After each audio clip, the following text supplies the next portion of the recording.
Si est-il la petite polémique qui avait émaillé la semaine de deuil de la famille royale, alors que le prince Harry avait été autorisé à participer à la procession derrière le cercueil de la reine Elisabeth II dans les rues de Londres, il n'avait en revanche pas pu se vêtir de son uniforme militaire, malgré une dizaine d'années dans l'armée et avait dû défiler en smoking aux côtés de son frère William, qui avait quant à lui tout son attirail.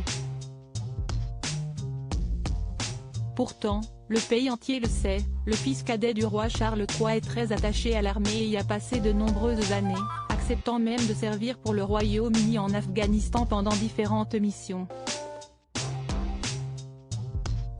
Une expérience malheureusement effacée par son départ de la famille royale, en mars 2020. En abandonnant ses fonctions, le prince Harry acceptait également de perdre les honneurs militaires et donc le droit de porter l'uniforme au même titre que son frère, lui aussi pilote d'hélicoptère.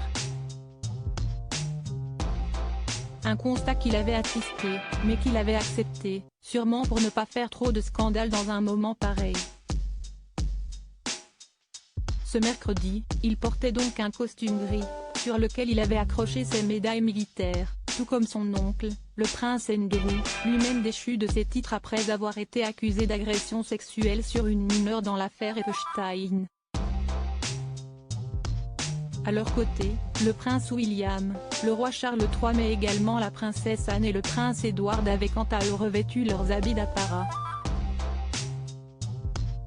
Mais en apprenant qu'Andrew York devrait finalement avoir le droit de porter son uniforme exceptionnellement ce vendredi soir pour une dernière veillée de sa mère avec ses frères et sœurs, le roi Charles III, la princesse Anne et le prince Edward, le prince Harry a vu rouge. Faisant lui aussi une nouvelle demande, il a eu le soulagement de recevoir une réponse positive. Ce samedi, on devrait donc le revoir en uniforme pour la première fois depuis des années aux côtés de son frère et de ses cousins.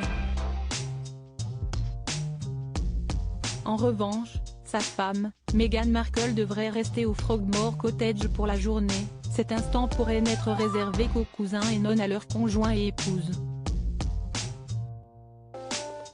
Kate Middleton, nouvelle princesse de Galles, n'a pas non plus été annoncée, tout comme Mike Tindall, Jack Brooksbank ou encore Edoardo Mapelli Mozzi, les maris de Zara Phillips et des princesses Eugénie et Béatrice.